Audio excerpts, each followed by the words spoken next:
Assalamualaikum warahmatullahi wabarakatuh. Perkenalkan, nama saya Diurianata Safara dari Fakultas Ekonomi dan Bisnis, Program Studi Manajemen kelas 642C11 dengan NIM 6424048. Dan yang terhormat kepada Ibu pengampu mata kuliah Pendidikan Agama, yaitu Ibu Desi Suryani. Di sini saya akan menjelaskan artikel mengenai dampak perekonomian dunia terhadap genosida di Palestina. Konsep genosida dan kerangka ekonomi politik global. Genosida menurut Konvensi PBB 1948 adalah tindakan yang dilakukan dengan maksud menghancurkan, baik seluruh maupun sebagian, suatu kelompok nasional, etnis, ras, atau agama.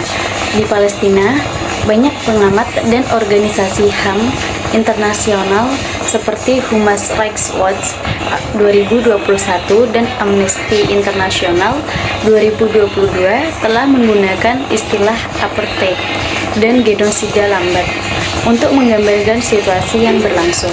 Sementara itu, ekonomi politik global menyoroti bagaimana kekuatan-kekuatan besar dunia menggunakan struktur ekonomi untuk mempertahankan pengaruh dan dominasi mereka. Dukungan ekonomi global terhadap Israel. Banyak negara-negara maju, khususnya Amerika Serikat, secara terbuka mendukung Israel baik secara militer maupun ekonomi.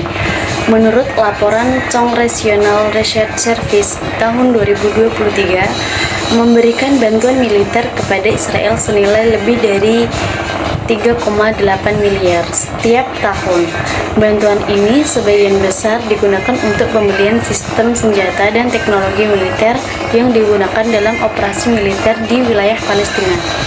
Selain itu, banyak perusahaan multinasional seperti perusahaan teknologi, pertahanan, dan konstruksi memiliki kepentingan bisnis di wilayah pendudukan, sehingga mereka secara tidak langsung turut menopang struktur pendudukan tersebut. Ketimpangan ekonomi. Palestina mengalami keterbatasan akses terhadap sumber daya ekonomi dasar. Gaza, misalnya, menghadapi blokade ekonomi sejak 2007 yang menyebabkan 80% populasinya bergantung pada bantuan kemanusiaan atau UNRWA tahun 2023. Di sisi lain, pembangunan ekonomi Israel terus berkembang dengan dukungan investasi asing dan ekspor teknologi tinggi. Blokade dan kebijakan ekonomi Israel didukung oleh sistem keuangan global menciptakan ketimpangan yang ekstrim. Bank-bank internasional dan lembaga keuangan multilateral juga dituding menutup mata terhadap pelanggaran HAM yang terjadi. Menurut B.T. Salem, tahun 2021, kebijakan ekonomi tersebut termasuk dalam bentuk kekerasan struktural karena secara sistematik memiskinkan rakyat Palestina. Perdagangan senjata dan industri militer global. Pasar senjata global memainkan peran penting dalam mempertahankan kekuatan militer Israel. Israel adalah eksportir senjata terbesar ke-8 di dunia dan sekaligus konsumen teknologi militer canggih dan barat. Menurut Stockholm International Peace Research Institute atau SIPRI tahun 2023, sekitar 69% ekspor senjata Israel diarahkan ke negara-negara berkembang yang menguji coba teknologi di medan tempur, termasuk di Gaza dan tepi barat. Dengan menjadikan konflik sebagai laboratorium uji coba senjata, industri pertahanan Israel justru memperoleh keuntungan ekonomi besar. Hal ini menciptakan insentif ekonomi bagi keberlangsungan konflik. Peran organisasi internasional dan ketimpangan pengaruh ekonomi. Organisasi internasional seperti Perserikatan Bangsa-Bangsa atau PBB Bank Dunia, dan Dana Moneter Internasional atau IMF seringkali dianggap tidak efektif atau bahkan bias dalam mengenai konflik ini.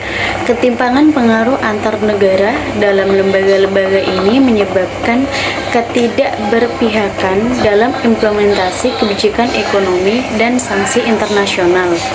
Sementara negara-negara seperti Iran, Turki, dan beberapa negara Afrika menyuarakan dukungan terhadap Palestina. Dominasi kekuatan ekonomi berat di lembaga-lembaga ini membuat kebijakan global tetap berpihak pada Israel. Ini menunjukkan bahwa perekonomian global tidak netral, tetapi syarat kepentingan geopolitik dan ideologi. Gerakan boikot, divestasi, dan sanksi atau BDS sebagai respons terhadap keterlibatan ekonomi global dalam genosida Palestina. Gerakan masyarakat sipil internasional membentuk kampanye boikot, divestasi, dan sanksi atau BDS. Gerakan ini menyerukan boikot terhadap produk-produk Israel, divestasi dari perusahaan yang terlibat dalam pendudukan, serta pemberlakuan sanksi internasional. Meski menghadapi tekanan politik, BDS telah berhasil membuat beberapa institusi keuangan dan universitas besar menarik investasinya dari perusahaan yang terlibat dalam pelanggaran HAM di Palestina atau Barghouti tahun 2020. Baik, kesimpulan dari dampak perekonomian dunia terhadap genosida di Palestina adalah dinamika perekonomian dunia memiliki peran signifikan dalam mendukung dan mempertahankan genosida terhadap rakyat Palestina. Bantuan ekonomi, perdagangan senjata, investasi asing, dan ketimpangan lembaga internasional menciptakan kondisi yang memungkinkan terjadinya kekerasan sistematis dan berkelanjutan. Untuk mengakhiri penderitaan rakyat Palestina, diperlukan reformasi dalam struktur ekonomi global yang lebih adil serta peningkatan kesadaran dan tekanan publik terhadap keterlibatan ekonomi dalam konflik ini.